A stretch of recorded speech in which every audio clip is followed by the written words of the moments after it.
And welcome back. For our first interview of the night, we have journalist James O'Keefe of ProjectVeritas.com. He's with us to talk about his latest project where he and others offer gun-free zone signs to people such as Eric Holder. Can't wait to hear about that. He joins us now via Skype. Thanks for joining us, James. Thanks for having me on the program.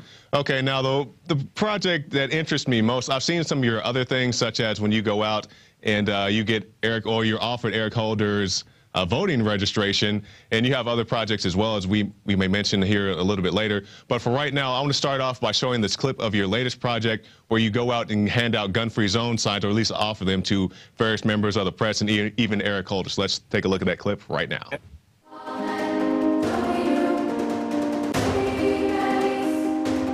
We are not afraid. No guns, no violence. No guns, no crime. No guns, no murder. Guns kill children. Armed cops, not citizens. The police will protect us. Guns make good people do bad things.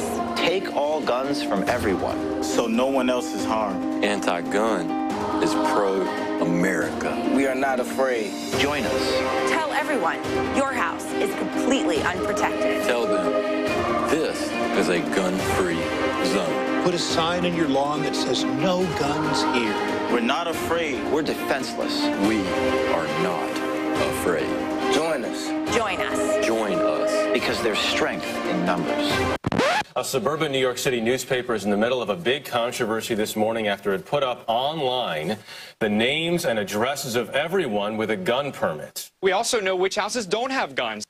Since these reporters and editors did not consider it a violation of the privacy and safety of others to reveal which homes have guns and which homes don't, we went to see which of them would be willing to put up a sign publicly declaring their homes to be gun-free zones. While we didn't find any members of the media with the strength of their convictions, we did find quite a few guns and some good explanations for why they might be necessary. It really hoping people will kind of lead by example in the community spot. And advertise themselves as proudly, this home is proudly gun-free. Can we put you down for a sign? In this neighborhood, nobody likes to put out stuff like that. And they actually publish a list of all of the gun owners. We're just doing the same thing. It's just people that don't. The opposite, yeah. It's just the opposite. So I mean, no, what's the difference, really? Anyway, I do believe in it, but I think I'll pass on that. All right, thank you very much. Thank you. Thank you.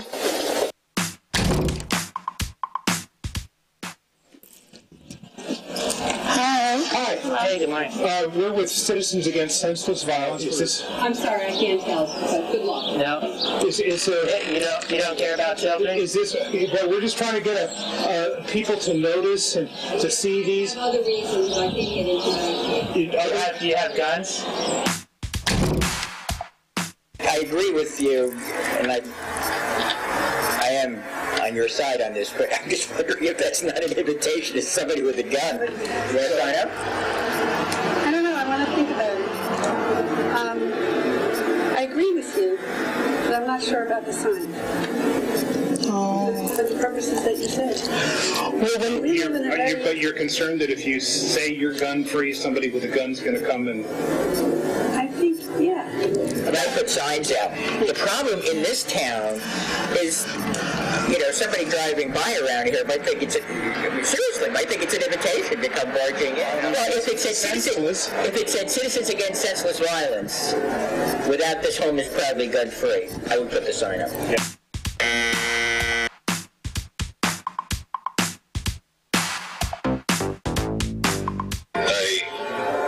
I agree with you in terms of gun control.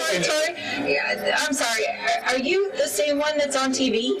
Yeah. And so then we can assume that you're not a gun owner yourself and there are no guns there. No, I'm not a gun owner. What are the chances we could get something like on this door? I notice it's all like a glass door in the front, something that just says, this building proudly gun-free or something like that.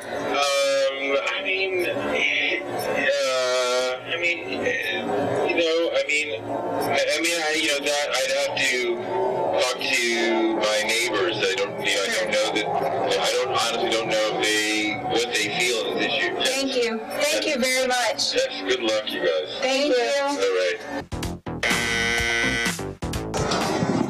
Hi, Citizens Against Senseless Violence. And we're going around. This home is proudly gun-free. What does that mean? Well, you're against guns? Proudly. Yes. We're against guns. I'm not. Does that answer your question? Yeah, they put us down on that internet, and they put my wife's name by mistake. Do you believe that? They're against guns. You're against guns? Yeah, so I said I'm not.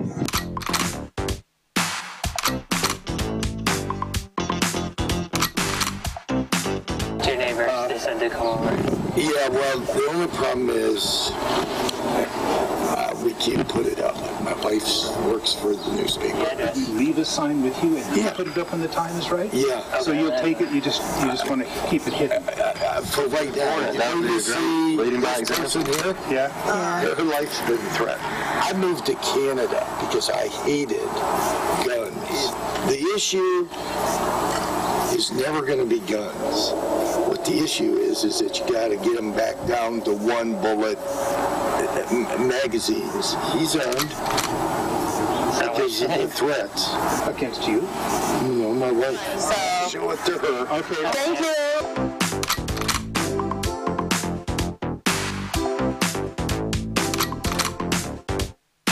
Okay, we're with Citizens Against Senseless Violence. Okay, I will definitely pass that along to them. Well, this is our last one. That's okay. Unless they absolutely want it. No, I'm sure they don't. I think they just want this all to go away. They don't want to publicize it any further than it already is. Would you like a sign for your front yard? I definitely do not think so. Maybe she put on a robe or something. Here she comes. We're being ignored. Yeah, come on, let's go. Okay. Wait, they said that. You can't record. Okay. Okay. It's against the law to record. 4 federal circuit courts of appeal have all agreed that recording police officers in their line of duty in public is fully protected under the First Amendment. I actually think that the person whose doorbell you rang thought you were coming. I think they actually agree with that, and they thought you were coming from an oppositional. They phoned us because their president there is an employee of a company that is undergoing some backlash. Morning. Is this your home here? No. We're the Citizens Against Senseless Violence. This is private property, guys. This is private property. We'll call the police. If you call the police. Our problem is we want to get them off the streets, out of our homes, away from our kids, out of our schools. I understand that. This is private property. You can take that wherever you Are you the homeowner here, sir? Sir, I'm asking you nicely. I don't want to call the police. You're on private property. This is actually not private property. It's private property when it starts right there. Property, this one certainly is. It starts right there.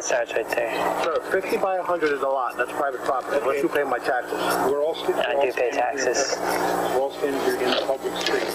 We're just trying to... All right, next house.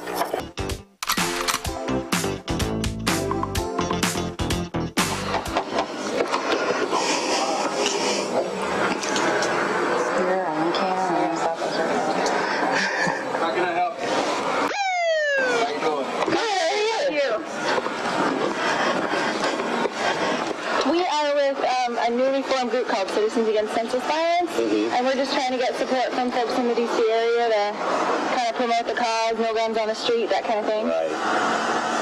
They're not hungry right now. You don't know if they're like not allowed to have signs or anything like that? Because there's none in the neighborhood. They won't, but I don't know about anybody else. You the homeowner here, sir? I'm not. It's my parents' house, actually. I'm sure they would totally support what we're doing here, because, we're not gun owners or anything. I don't know if my father's kind of, I don't know if he'd want that, to be honest with you. I don't know if he'd want to advertise. Thank you, you too. We're Citizens Against Senseless Violence. We're assuming this is a gun-free household. I hope that's correct. Thank you for the visit, but I'm not going to take on your signs. I appreciate what you're doing, but by the same token, I'm going to pass on the sign. Okay? All right. Thank you very much. Hi, Hi, we're with Citizens Against Senseless Violence. Can we sign you up? No thanks. Yeah, any particular reason? Are you gun owners? I agree with you. I don't want to sign you my law. Thank you very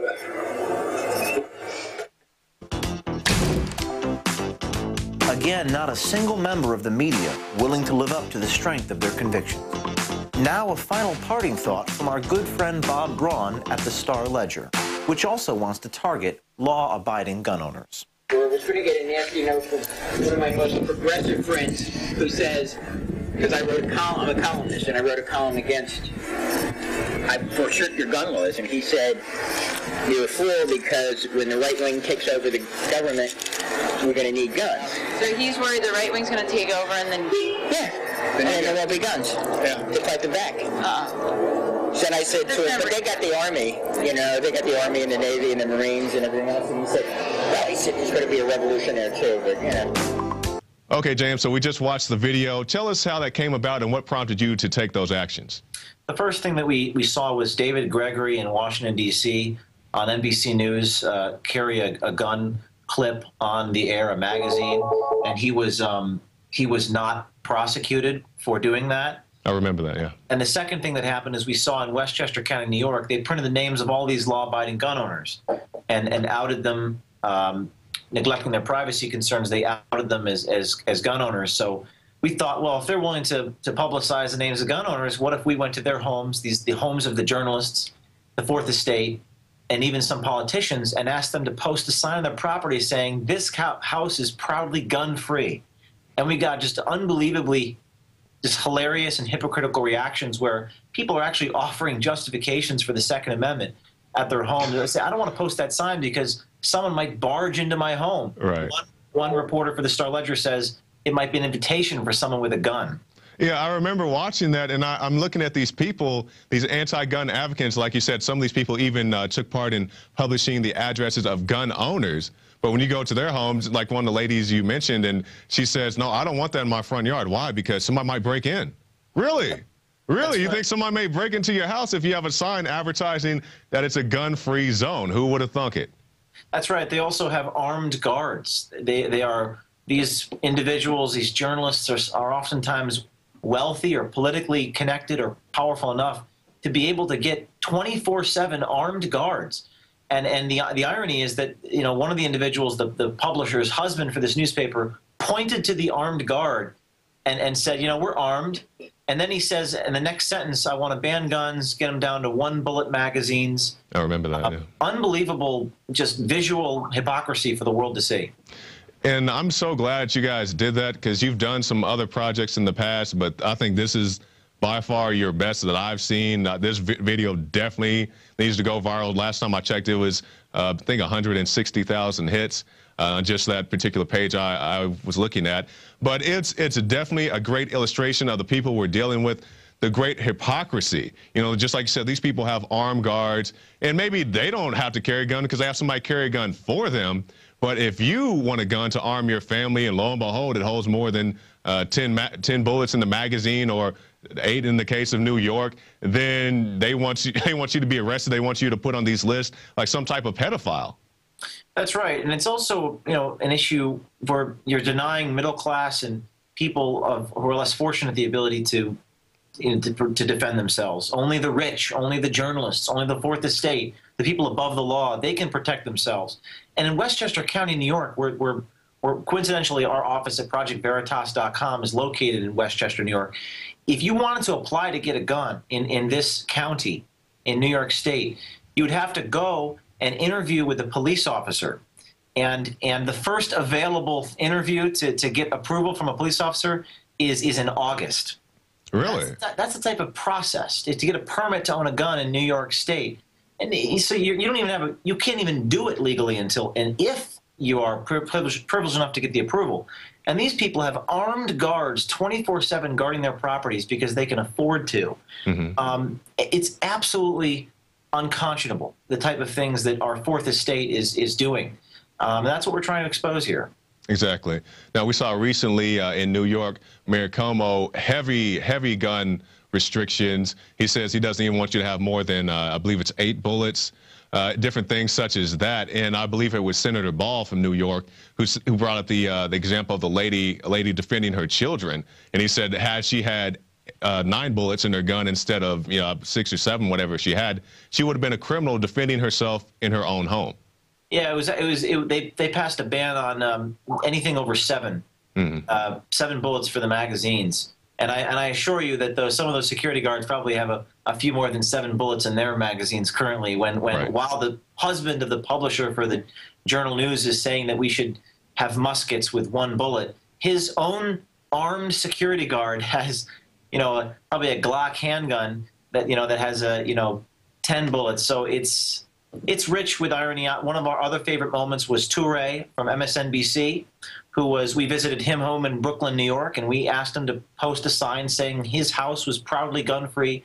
Toure had previously demanded that the names of gun owners be published. Right. And he demanded that people have a right to know.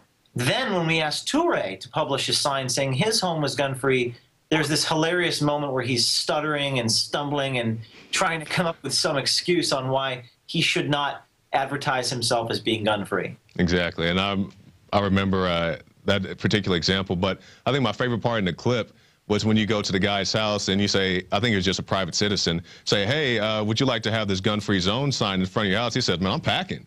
He lifts up his shirt and he shows you his concealed weapon.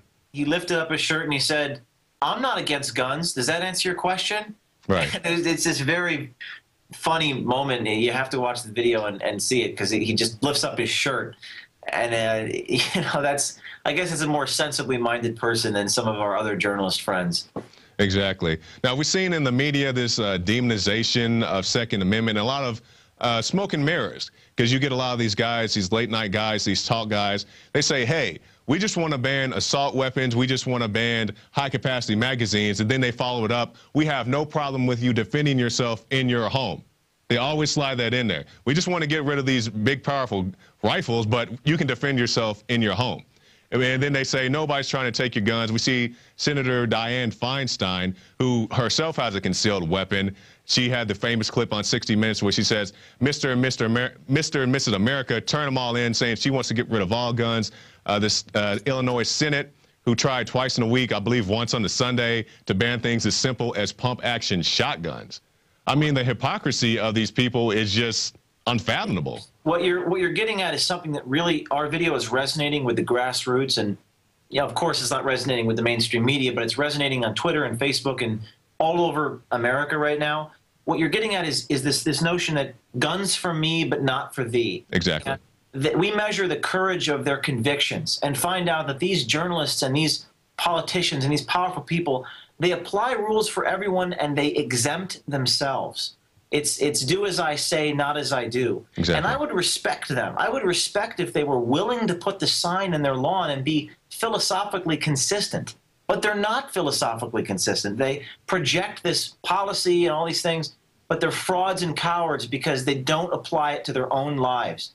And I think as citizen journalists, we need to do more of this. We need to expose hypocrisy and blatant corruption amongst our public officials. And that's what the point of the video was. Exactly. It was a great video. So now if we could talk about another one of your videos. This one is a little older, but I watched this yesterday and I had a good laugh. Because I'd been familiar with some of your other videos, but this is my first time seeing this particular one. You dressed up as a pimp, I believe it was you, and you go to Project Acorn to get free housing for your prostitute friend? Yeah. This was actually about 3 years ago. We went around the country and we posed as a pimp and a hooker, and we talked about starting a brothel and getting assistance from, at that point it was taxpayer-funded Acorn. President Obama was an attorney for Acorn, and we caught all these Acorn employees on tape telling us how to classify our prostitutes as dependents on our tax forms and get tax credits for child prostitutes and various other corrupt and highly immoral activities. And President Obama voted to defund Acorn after these videos came out, and the House and Senate cut funding, and Acorn declared bankruptcy. We visited roughly a dozen offices, and every single office helped us with our faux prostitution scheme except one office. So it was remarkable. the depth of corruption inside these sort of government-funded institutions that usually people don't really care to look into, and we went ahead and did something about it. Some great journalism there. So let's take a look at one of those videos right now. I can be the one who, I have documentation, right? So I can be the one basically put up the house for her, and then she can perform tricks in the house. Yep. Okay. I can be the one basically put up the house for her, and then she can perform tricks in the house. Yep. Okay. The other thing is that you can buy the home. But if you buy a home, you have no knowledge of what's going on in that home. You just nothing but the landlord. Say that again. You have no knowledge of what's going on. You're just the landlord. I'm just keeping it real. You're just the landlord. Home, you have no knowledge of what's going on in that home. You have no knowledge of what's going on. I'm just keeping it real. You're just the landlord. I'm just the landlord. You're just the landlord. Okay, so we saw that video, Project Acorn, and the corruption that goes on in there. You even tell these people straight up, hey, I'm bringing in underage prostitutes from, I believe it was Ecuador, and they said, oh yeah, that's perfectly fine. Yeah, we said we have a shipment from El Salvador of underage prostitutes, and Acorn, federally funded entity which received funding from the federal government, actually gave us advice on how to get around tax laws and skirt the law. And we did it in New York, we did it in Baltimore, California. Every single time we went in there, they tried to help us and give us advice on how to get a brothel, Yeah, and not just that, how not to get caught. How not to get caught, keep the girls' mouth shut. There's just a treasure trove of quotes from YouTube that you can pull, and it was sort of a reinvention of guerrilla journalism, old-fashioned undercover journalism that 60 Minutes used to do. Right. And we not only that, but our NPR videos have prompted the House of Representatives to issue a vote to defund National Public Radio. Our videos on voter fraud have resulted in Eric Holder being testifying before Congress. We've had multiple congressmen cite our voter fraud videos showing ballots being offered out to multiple people and dead people. But I think this newest video, I think, resonates with a lot of people because people tend to love the work we do. That it focuses on media corruption and media hypocrisy, and that's what this current video is about. Exactly. Now, before we start this interview, you were telling me a little bit about your experiences with Planned Parenthood. Yes. Can you let our audience in on that? That's actually how I got started doing some of this stuff nationally. I worked with a young woman named Lila Rose at UCLA, and we had the idea of going into these clinics and doing undercover films on what they would say when they're prompted with a question, like, I'm 13 years old, I want an abortion. And they would often give us advice on how to break the law to, get around statutory rape and things like that. Oh, my gosh. So then we said, well, what if we took it a step further? What if we called Planned Parenthood posing as a racist donor whose intention is to abort African-American babies? And we gave the reason. We said, quote, there are too many black children in America, and we want to get rid of them. And we said this to one of the vice presidents, and she actually responded by saying, it's understandable, and she's excited to do this. And it prompted some resignations at Planned Parenthood and a boatload of national media coverage. Wow. It's the power of the press. Like you said, this guerrilla journalism that's so strong that you do, Luke does up in New York, just a whole network of people, and we'd like to see more things like that. So what's next for Project Veritas? We don't reveal the the contents of our coming investigations, but there is more on this subject. We will be, on the Second Amendment, there are a lot of issues and hypocrisy issues, corruption issues, fraud issues in the press and elsewhere, and there will be more like what you just saw coming out and hopefully very soon. Great, great. Closing comments, James O'Keefe. Please, if you support us, if you want us to make more of these videos, Project Veritas, that's Veritas.com. You can make a tax-deductible donation to assist with our journalism efforts. Great, and our audience can see it right there on the screen, Project Veritas, and you can see the gun violence sign on the screen. This house is proudly gun-free. So hopefully you can pass one or two of those out, and we'll see those in some politicians' lawn, some journalists' lawn. Thank you for your time, James O'Keefe. Thank you for having me.